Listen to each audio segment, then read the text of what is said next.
Okay, so we are going to show you guys how to fill out an Tulip application. So after you've made your Tulip account, put your username and password in and hit login.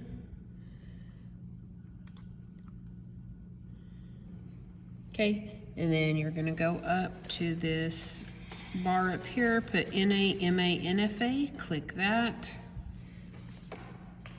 Under here, it says, please select one. Go ahead and hit applicant. Select your name and hit submit. Okay, then you're gonna go over here and click on applications.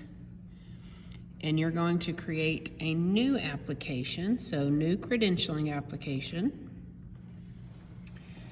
Okay, first thing on here where it asks, do you want to start a request for a criminal background check? You're gonna select no.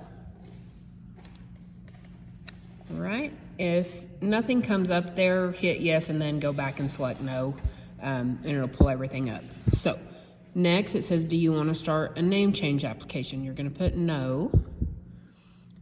Please select the license type to start an application. You're gonna put nurse aide. Are you a military spouse with an active out-of-state certification? Usually this is no. If it's yes, I don't know where you go from there. Do you have an active out-of-state license? You're gonna put no. Do you meet the eligibility requirements? This first one, you're always going to select no. Unless you graduated in like 1982 with your certificate, this is always going to be no. Now, scroll down. It's going to ask, do you qualify to any of the above stated requirements? You are going to select yes because you are a new or retraining nurse aide. So select yes. It'll ask you what type of application you want to put. It's already selected for you. Nurse aide application for examination. Go ahead and hit next.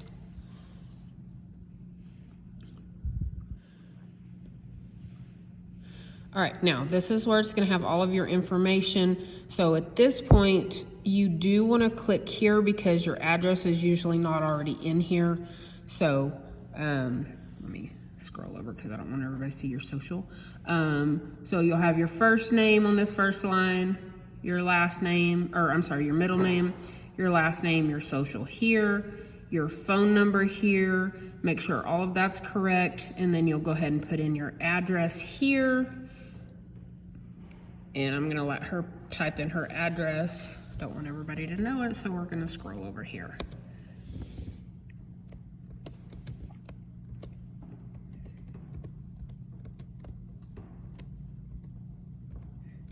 Okay, once you've typed in your address,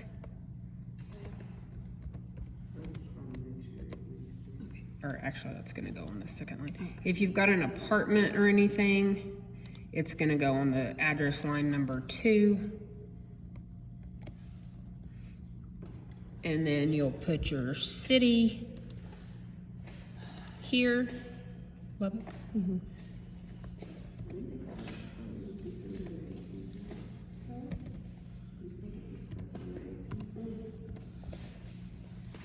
Okay, and then on state, Texas is at the top here for you guys already.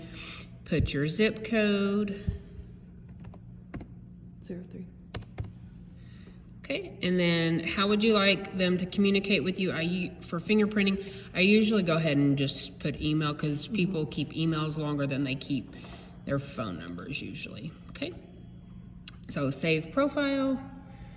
Now you can go ahead and click this box that says, to the best of your knowledge, everything is correct here. And then just double check your information and hit next. Now from here, it's just got all this information. Eligibility route, you're gonna put that you're a new nurse aide, okay? If you are an RN or an LVN student and you meet that waiver, you can select that, but for purposes of this, I'm doing this for my people through Creative Solutions, so you'll be a new nurse aide. Now, the name of the training program eligibility route. I'm going to put my school. If you did not go to Whisperwood CNA Training Center, please do not put my school. I will have to deny your application. Put whatever school you actually graduated from. Okay?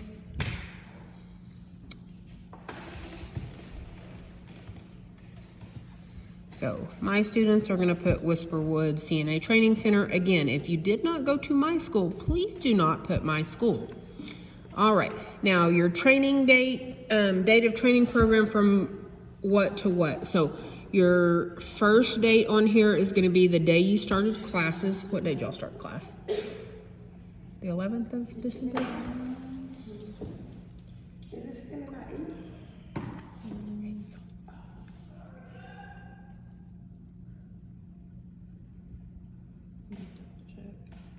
I know that they finished yesterday, so I'll go ahead and put their end date.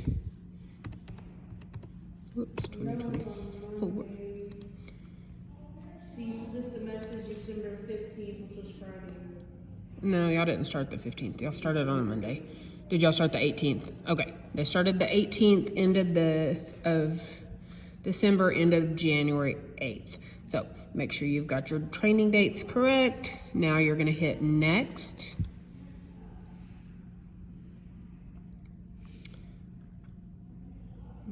Okay, why did it not go to the next thing?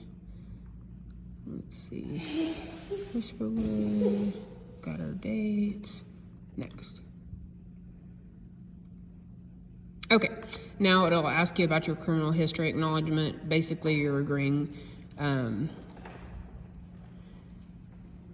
they're going to investigate your criminal history to make sure you're eligible, and that if the name on your certificate's different, you will have to provide proof. Okay, select both those boxes.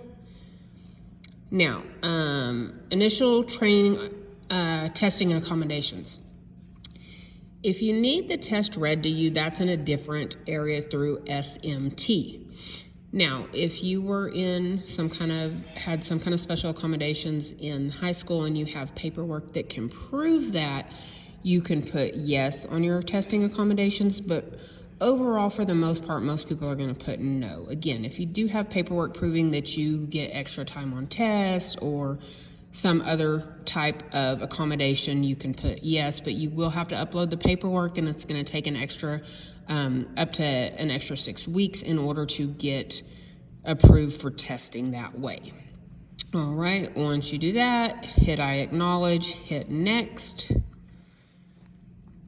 All right, agreement of authorization confidentiality, go ahead and hit I acknowledge here. It won't let you move on otherwise. Attestation of facts, you're going to put yes that you've put everything correctly, and then you're going to type in your name there.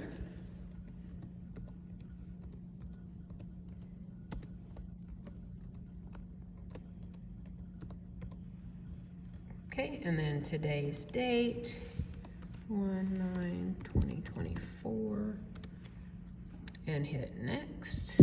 Make sure you put your actual date that you're filling this out, not 1/9. All right, do you qualify for military provisions? You're gonna, for the most part, put no. All right, now it's asking you to upload some documents. So, the first thing, your accommodation form, if you have that and you had selected yes there, you would attach that. For the most part, you're not gonna need that.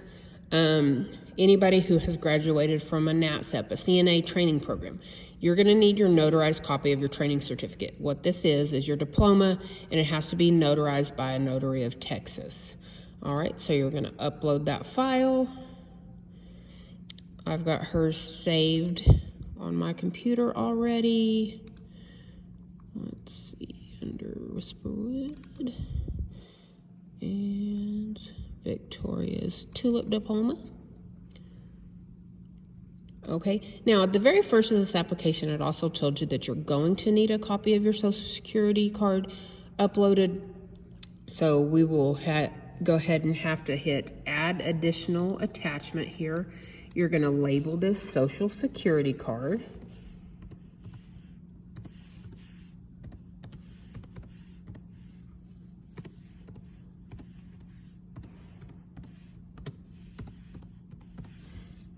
right, and then hit next. And then here's where you'll upload that. And I've saved that to my computer for her.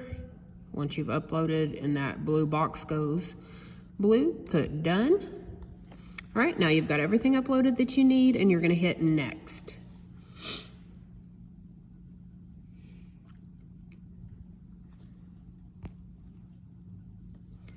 If this keeps going, just click it and it usually makes it go faster. All right, deficiencies, if you've forgotten to fill anything out, it'll list it here and you'll have to go back. If you don't have any deficiencies, which we don't, you'll hit next.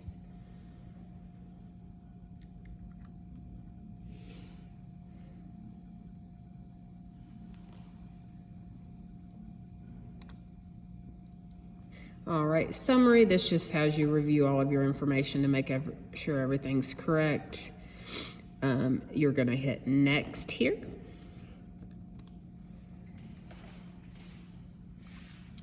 Payment, there's no payment required at this step. It'll be once you get your email from SMT. Hit next. Now it'll ask you to click the submit button. You've done everything you're supposed to, so you're gonna go ahead and click submit. And hit done. And that is how you fill out a Tulip application. You can go in here to make sure that it's actually pulling up, and it shows that she's put that, and it'll show submitted. Once the instructor or the director of your school goes in and approves your application, it'll change submitted to pre-approved. All right, if you have any questions, leave a comment.